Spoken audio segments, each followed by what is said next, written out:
"You don't belong here, old man," the voice sneered, dripping with cheap arrogance.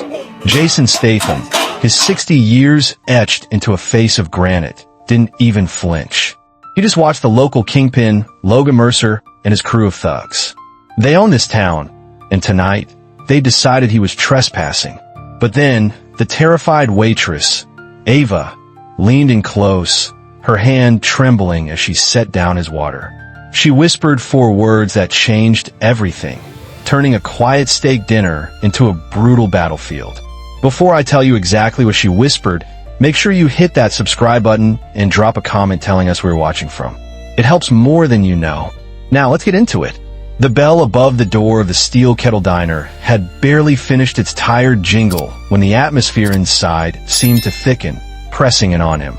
Jason Statham moved with an economy of motion that belied his age. Each step on the cracked linoleum floor was deliberate, his gaze sweeping the room in a single, practiced motion. The Steel Kettle Diner was a relic, a capsule of chrome and faded red leather that had seen better decades. The air hung heavy with the smell of stale coffee, grease, and something else, a faint, metallic scent of fear. He ignored the open tables in the center, choosing a booth in the far corner. It gave him a solid wall at his back and a clear, commanding view of the entrance and every soul within the diner's weary walls. It was a habit forged in a life far removed from this quiet stretch of forgotten highway, a habit he'd never managed to break. He slid onto the worn vinyl, the springs groaning in protest, and placed his weathered hands flat on the Formica tabletop. He looked like any other traveler passing through, a man with miles behind him and more to go, his face a roadmap of hard-won experience. A young woman approached, her movements jerky and uncertain. Her name tag, pinned crookedly to her pale blue uniform, read Ava. She couldn't have been more than 20, with wide, frightened eyes that seemed to absorb all the diner's dim light and reflect none of it back. She held her notepad and pen in a white-knuckled grip, as if they were her only anchors in a storm. "Evening, sir," she managed, her voice barely a whisper, threatening to fray at the edges. Statham offered a small, almost imperceptible nod. "Ribeye, medium rare, black coffee." His voice was low, a gravelly rumble that seemed to come from deep in his chest, tinged with an accent that was distinctly not from around here. Ava scribbled furiously, her focus so intense that she didn't see the condensation on the glass of water she was carrying. As she placed it down, her trembling hand caused a small pool to slosh onto the table. "Oh, I'm so sorry." She fumbled for a napkin, her face flushing a deep crimson. "It's just water, love," Statham said, his tone even, betraying no hint of impatience. No harm done. His calmness seemed to unnerve her more. Her eyes darted towards a large booth in the opposite corner, a space cloaked in shadows that the overhead fluorescent lights couldn't quite pierce. 4 men sat there, slumped in their seats with an air of predatory ownership. At their center was Logan Mercer. He was younger than Statham, maybe in his late 30s, with a thick neck and the kind of arrogant smirk that had been practiced in a mirror. He wore an expensive work jacket over a frame built not by labor, but by a gym membership paid for with his family's money. His crew were extensions of his will, their faces blank and brutish. They weren't eating. They were holding court, their laughter loud and abrasive, their eyes scanning the room, daring anyone to meet their gaze. Statham noticed how the other patrons, a family with 2 young kids, a pair of elderly truckers, huddled over their meals, their conversations muted, their posture defensive. They were trying to make themselves invisible. As Ava turned to leave, her notepad slipped from her grasp, clattering to the floor. She let out a small, terrified gasp and bent to retrieve it, bumping her head on the edge of the table. Statham's hand shot out, not to help her, but to steady the table, a silent, solid presence. She snatched the pad and straightened up, her eyes swimming with unshed tears. "Don't worry about them," Statham said quietly, his gaze fixed on her. "Just do your job." She nodded mutely and scurried away towards the kitchen. But halfway there she stopped, her shoulders tensed. For a long moment, she stood frozen, caught in a battle of self-preservation versus something else, something desperate. Then, she turned, walking back to his table with the stiff gait of someone marching to their own execution. She leaned in, so close he could feel the tremor in her breath. Her voice was thin, laced with panic. "Sir," she whispered, her eyes locked on his, pleading, "how long are you planning on staying tonight?" Statham didn't answer immediately. He let her question hang in the thick air between them, studying the genuine terror in her eyes. This was more than a waitress making awkward conversation. This was a warning. He gestured with a slight tilt of his head to the seat opposite him. "Why don't you sit down for a moment, Ava? Take the weight off." She hesitated, her gaze flicking nervously toward the kitchen, then to Logan's corner of shadows. It was a clear violation of diner etiquette, but the fear of Logan was greater than the fear of being reprimanded. She slid into the booth, perching on the edge of the vinyl as if ready to bolt at any second. Her hands were clasped so tightly on the table that her knuckles were white. "I can't," she whispered. "If he sees me talking to you." "He's already seen you," Statham interrupted, his voice calm and low. "He's been watching you since I walked in. He's been watching everyone." He let that sink in, giving her a moment to process that her fear was not imagined. It was observed and understood. "Tell me what's going on." And so, the story tumbled out of her in a hushed, frantic torrent. Logan Mercer's family had owned half the county for generations, and Logan acted as if he'd inherited not just their land, but the people on it. For months, he and his crew had been using the Steel Kettle as their personal clubhouse. They terrorized customers they deemed unfit, an elderly man wearing a veteran's cap, a family of color just passing through, anyone who didn't fit their narrow worldview. They didn't need a reason. Their presence was reason enough. The owner, a good man named Mr. Henderson, had tried to stand up to them a month ago. They broke his arm. Ava choked out, her voice cracking, right there in the kitchen. He's still in the hospital. His son, Travis, is trying to run the place, but he's terrified. Logan told him if he calls the cops, it won't just be his father's arm next time. Then it became personal. "I've known him since high school," she whispered, her eyes staring at a crack in the tabletop. "He used to lock me in closets, spread rumors, just for fun. No one ever did anything. His family's money made him untouchable then, and it makes him untouchable now." Statham listened, his expression unreadable, his stillness a stark contrast to her trembling. The courage it took for her to say these words, to name her tormentor, was immense. It was a tiny flame of defiance in a world of darkness. Before she could say more, a shadow fell over their table. Logan Mercer stood there, a predatory grin stretched across his face. "Well," he drawled, his voice a lazy, confident baritone. "Look what we have here. Little Ava, making friends with the tourists." He pulled a chair from a nearby table and sat down uninvited, leaning forward on his elbows. Jason Statham, in the flesh, grew up watching your films. All that running and jumping around must be hard on the old knees. He turned his mocking gaze on Statham. "Enjoying the local color, Mr. Hollywood? Or is it a bit too real for you out here? No stunt doubles to take the hits." Statham said nothing, his eyes cold and flat. His silence only seemed to fuel Logan's arrogance. "It's funny, isn't it?" Logan continued, his voice dropping. "All that tough guy act for the cameras. But here, in the real world, it's just an old man with a funny accent.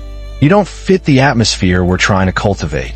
With a final, insolent flourish, he reached out, his fingers aiming to brush through Statham's closely cropped hair, a gesture of ultimate dominance and disrespect. The air crackled. Before Logan's fingers could make contact, Statham's hand moved. It wasn't a strike. It was a blur, an impossible flicker of motion.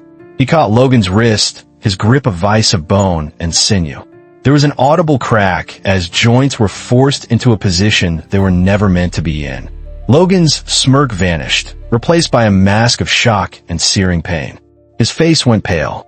Statham leaned forward, his eyes like chips of ice, his voice a lethal whisper inches from Logan's ear. "Touch me again," he breathed, the English accent sharpening into a razor's edge, "and you'll be picking your teeth up with a broken hand." For a long, silent moment, the diner held its breath. The only sound was the hum of the beverage cooler and Logan's sharp, pained gasp. Statham held the grip for a second longer, letting the pain sear a message into Logan's brain, before releasing him with a contemptuous shove. Logan stumbled back, cradling his wrist, his face a mixture of fury and humiliation. He shot a venomous glare at Statham, then at Ava, who had shrunk back into the booth, her face ashen. "This isn't over," he snarled, the words a hollow echo of his earlier confidence. He turned and stalked back to his booth, his swagger gone, replaced by the stiff, angry gait of a predator that had just been unexpectedly wounded.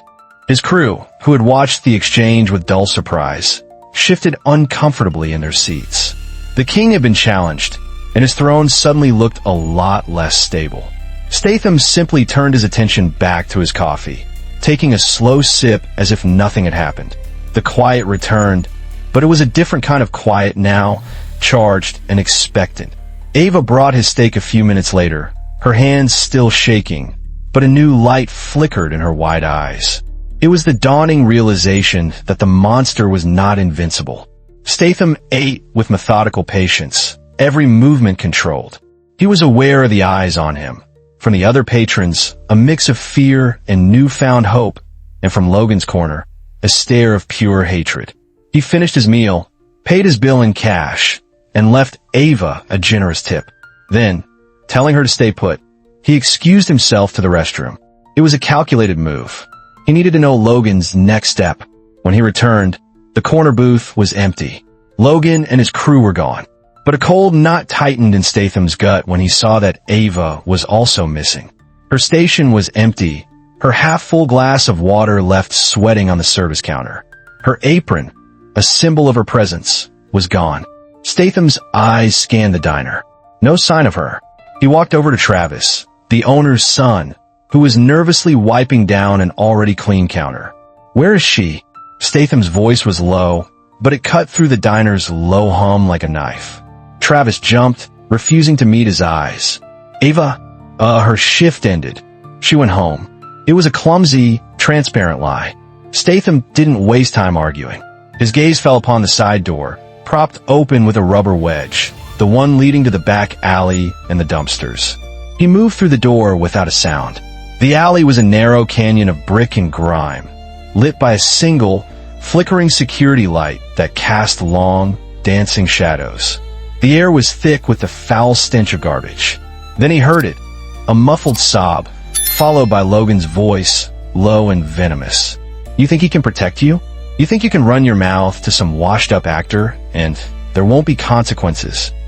Statham rounded the corner of a large metal dumpster. The scene that met his eyes sent a surge of cold fury through him. Logan had Ava pinned against the greasy brick wall. One of his meaty hands was clamped around her arm, while the other fisted the front of her uniform. "You're going to learn a lesson about respect, little girl," Logan hissed, his face twisted in a cruel sneer. He gave a sharp tug, and the sound of tearing fabric ripped through the night air. Ava cried out, a sound of pure terror and violation. That was the line. Statham stepped out of the shadows. He didn't run, he didn't shout. He simply emerged, a solid, immovable presence in the dim light. "Let her go," he said. The voice wasn't loud, but it had the weight of gravestones. Logan froze, then turned, his eyes widening in surprise before hardening with rage. "You just don't know when to quit, do you, Grandpa?" He shoved Ava aside, causing her to stumble and fall against the dumpster. "This is a private conversation." "The conversation is over," Statham stated, taking a slow step forward. The alley seemed to shrink, the air growing heavy. This wasn't the swaggering bully from the diner anymore.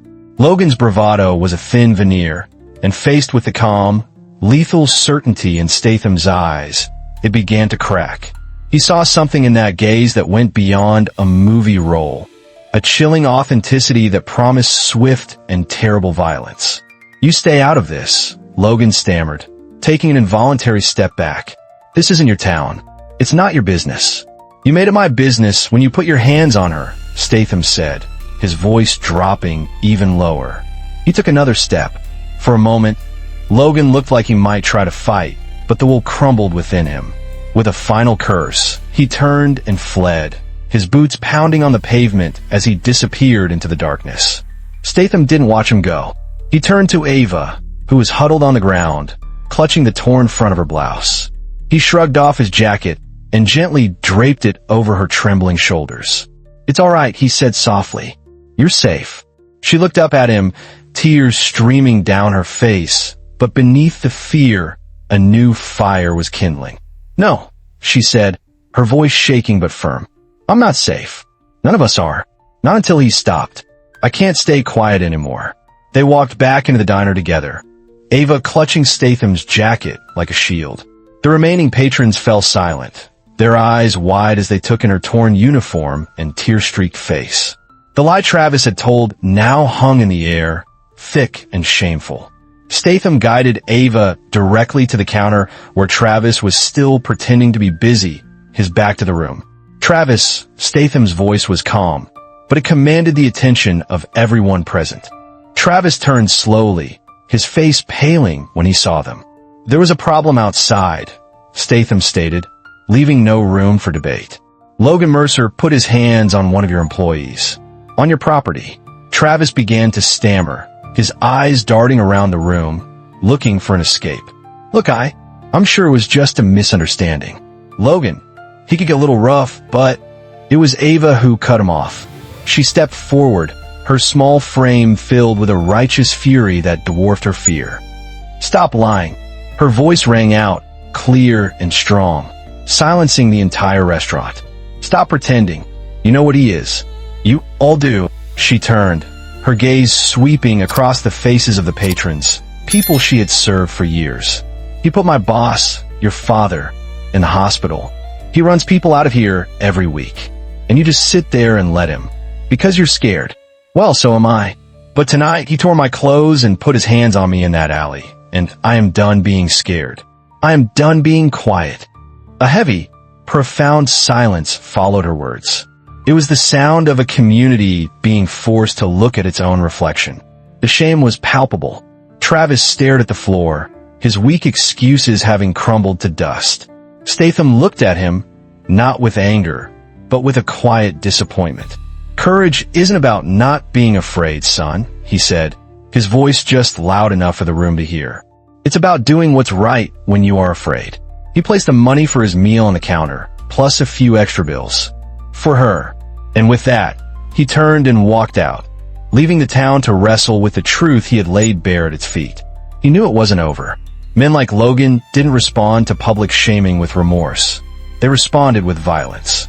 He waited in the shadows of the nearly empty parking lot, a silent sentinel under the buzzing yellow lamps. An hour later, his patience was rewarded. A set of headlights sliced through the darkness, and a monstrous Ford F-150 screeched into the lot, gravel crunching under its oversized tires. For doors opened. Logan swung out of the driver's side, his face a mask of rage. His 3 goons piled out after him, their expressions grim. One of them clicked open a folding knife, its blade catching a glint of lamplight. They spread out, forming a semicircle, trying to corner him. "You made a big mistake, old man." Logan spat, his voice raw with fury. "You humiliated me in my own town. Now I'm going to break you." Statham remained perfectly still, his body relaxed but poised. "You were already broken," he replied, his voice flat. The man with the knife lunged first, a clumsy telegraph slash. Statham moved with startling speed, sidestepping the attack, his hand clamping down on the man's wrist. He twisted, using the man's own momentum against him. A sickening crack echoed in the night as the arm bent at an unnatural angle. The knife clattered to the pavement. A sharp elbow strike to the man's temple sent him crumpling to the ground. The other 2 charged simultaneously. Statham met the first with a brutal palm heel strike to the nose, then spun, his legs sweeping out and knocking the second man off his feet. He brought his heel down hard on the man's ankle. A scream tore through the silence. Logan, seeing his crew dismantled in seconds, let out a roar of frustration and charged, swinging a wild haymaker. Statham ducked under the punch, driving his shoulder hard into Logan's midsection. The air rushed out of Logan's lungs in a pained whoosh. Statham followed up with a rapid series of precise, punishing strikes to the ribs, the jaw, the solar plexus. It wasn't a brawl. It was a deconstruction. Finally, he grabbed Logan by the front of his expensive jacket, slamming him against the side of his own truck. Logan slumped, bloodied and gasping, his reign of terror over. Statham leaned in close, his voice a final cold promise. "This is my only warning. Stay away from her. Stay away from this place. Or next time, I won't stop." He let go, and Logan slid to the gravel, a pathetic broken heap. From the diner's entrance, the remaining staff and a few brave customers watched, their faces filled with awe. The spell was broken. The next morning, a new, hand-painted sign hung on the door of the Steel Kettle Diner. In bold, clear letters it read, "This place serves everyone." What we witnessed tonight wasn't just a fight in a parking lot. It was about something much deeper. It was about the moment one person's quiet courage becomes a spark that can ignite an entire community. Jason Statham didn't ride in to be a hero. He was just a man who refused to look away. He showed a town suffocated by fear that the biggest monster is often the one we feed with our own silence. Have you ever seen a situation where one person standing up changed everything for the people around them? What would you have done if you were a customer in that diner, watching everything unfold? And do you believe that true strength is shown not with fists, but by the courage to speak the truth, no matter the cost? I want to know what you think, so drop your stories and thoughts in the comments below. If this story reminded you that even one person can make a world of difference, do me a solid and hit that like button, and subscribe for more stories about everyday heroes in unexpected places. Share this video with someone who believes that it's never too late to stand up for what's right. We read every single comment, and your stories matter.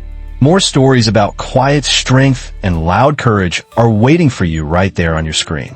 Go watch one of those next, and we'll see you tomorrow with another story that proves heroes don't always wear capes.